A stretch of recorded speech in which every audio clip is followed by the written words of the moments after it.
Okay, so what we're going to do today is we're just going to talk about and show you how we put gates together. So the first and most important thing is the tools that we're going to be using. I'm going to be using obviously a cut-off saw. I've got a nail gun, drill, a drill driver, we've got a saw hammer, and then a various few tools. Most important, your tape measure, pencil, and your notebook. Now, what we're going to do is we're going to be putting a gate together for a lady. She wants a pair of gates, 1 metre wide, and then 1800mm high. So what we're going to do is we're going to put one of the gates together already, and I'm just going to show you how we put the other one together. All right. Materials we're going to use, we'll go through next. Okay, so the materials we're going to be using, we've got some feather edge board. That's our covering, and this is 125mm wide by 1800mm high. We've got some 3x2 treated wood, that's 50mm by 75mm, and we've got that in varying lengths, which I'll go through in a minute. And then we've got some 3x1 rough sawn timber that we're going to use for our capping. So what we've done is we've planned our gate out. So we've got 2 pieces of wood for the sidebars, they're 1650mm long. And we've got 2 extra pieces of wood. These are going to be for the crossbars, which I'll show you in a minute. We've got the top and bottom, which is 1000mm wide, and then we've got our centrepiece, which is 850mm wide. And then obviously we've got our capping wood, which is also 1 metre wide. So there's this wood. What we're going to do is we're just going to have a look at the gate that we've already made, so you can see how that goes together. So we've got our gate here. This is the finished article. This is what we're looking to achieve with our other gate. Okay, so it's feather edge this side with the capping piece on top. If I just turn it round, you can see here the makeup. So we've got our structure. So what we're going to do first is we're going to make the frame. And once we've made the frame, we'll then board it, and then we'll put our capping piece on top. Okay. Okay, so the next step is lay the wood out on the ground in the structure. What we're going to do is we're going to do the outside edge and our centre bar. So as you can see here, I've got it laid out. I've got our 2 side pieces with a mark halfway down to centre, and I'll put our centre piece in. What we're going to do is we're going to bolt that from either side straight through, and then what we're going to do is we're going to put our capping pieces on, our top and bottom on, and then what we'll do is we'll measure and cut our 2 diagonal pieces, as you can see there. Okay, so we'll do that now. We'll bolt it together, and I'll speak to you in a minute. Okay, so as you can see, we've now bolted our outer frame together, and we've got our centre piece in ready.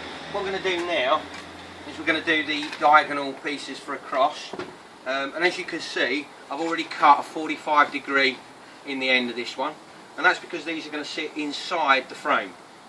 So got that one, we'll go there. What we need to do is just grab our pencil and just mark where that goes to there, and then we'll do the same with this one.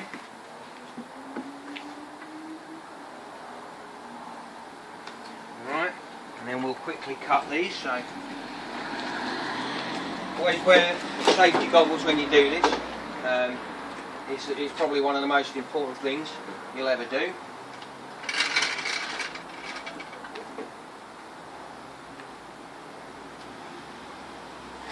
We set our miter saw at 45°.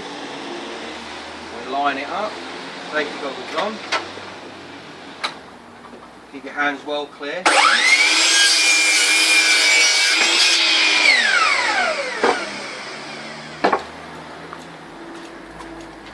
And that's our first piece cut, and that just slots nicely in there, nice and tight.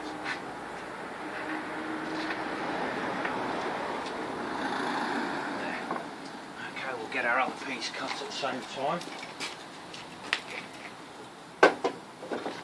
Find our mark.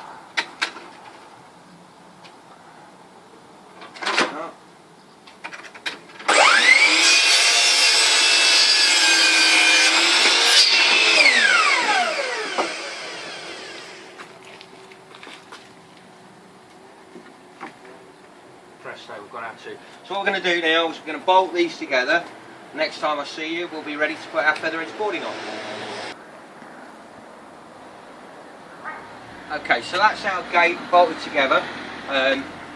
It's the exact replica or opposite of our other gate. What we're going to do now is we're now going to prep it and line it up ready for our feather edge boarding. Now this is our top, and it's always important to remember which is the top and which is the bottom. Put a T on it just so that it reminds me. Now with feather edge, with your gate, you need to make sure that your top is always flush. So when you put your first feather edge board on, you need to make sure that it's flush with the top, so that when you put your capping piece on the top, it sits nicely, it covers the top and the top of your feather edge boards. Okay, so what I'm going to do is I'm going to get the first one nailed on, and then I'll come back to you and show you how we mark these and set these on in the right place. Okay, so what we've done is we've put the first piece on. I just want to let you know, these boards are 125mm wide. What I can tell you is for a metre you use 10, and the reason for that is they're 125mm wide, but we're going to do a 25mm overlap. The easiest way to do this, rather than measuring each one, is get a piece of wood, cut it to your 100mm, so that you can put that on, and then bring your next piece of board in. Make sure it's flush at the top, so you know everything's nice, and then all you need to do is just butt it up to there, so that sits nicely, and then you can get your nail gun, or your hammer and nails if you're doing it the old-fashioned way like I used to, and it's simply a case then of lining it up all the way down.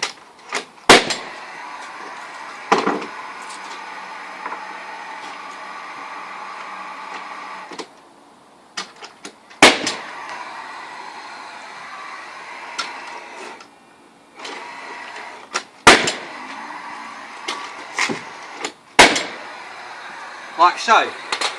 So that's the first one. I'm going to carry on putting these in, and I'll speak to you in a minute.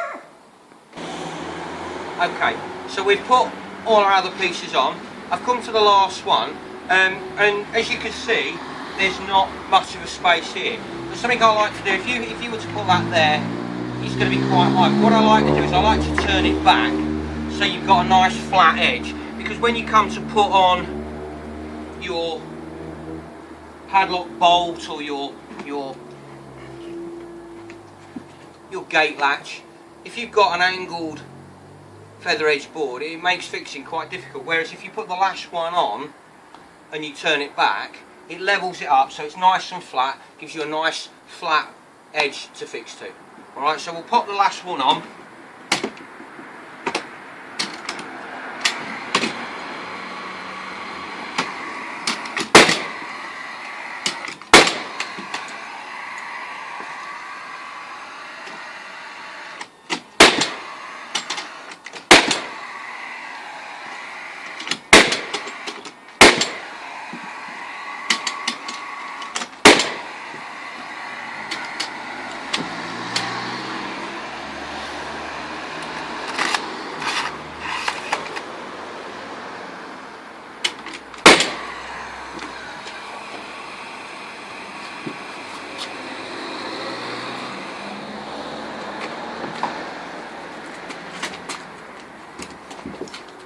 As you can see, our gate is done. All we need to do now, both sides of it, all we need to do now is put our capping strip on. So that's what I'm going to do next. It's a very straightforward bit to do, so we just lean it up against the end of our work table.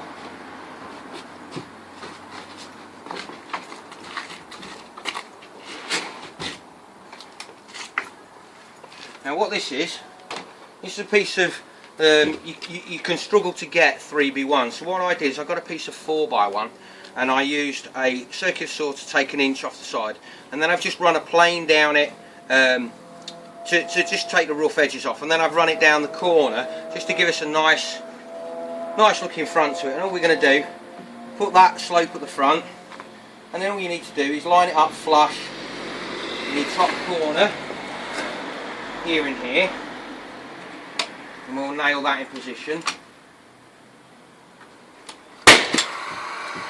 Do the same at the bottom.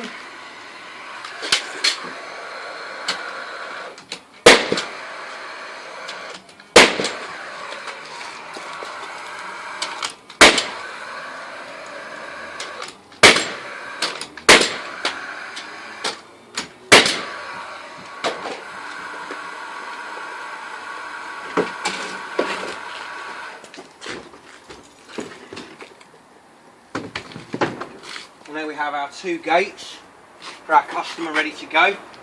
In the next video we'll look at doing how we set our handles up and get everything lined up, but we'll do that on site in the next video. One thing I just want to say is when you're building gates of this quality, these are heavy gates, they do weigh quite a bit. The best thing I can suggest is don't go cheap on the hinges. Spend a bit extra, have a good solid hinge. We like to recommend you use a 450mm hook and band. That is what you fix to either the wall or to your gate post. This goes on your gate and it simply hooks on. And they are really firm and sturdy, good solid. These are about £10 for a set of 2. Alright, but like I said, the most damage happens to people's gates when they haven't used a very good hinge, and the hinge fails, the gate drags on the ground, starts to get a bit broken, and then obviously water gets in and rots it. We're going to stain these in the right colour for our customer, and hopefully we'll see you on site when we're fitting the gate.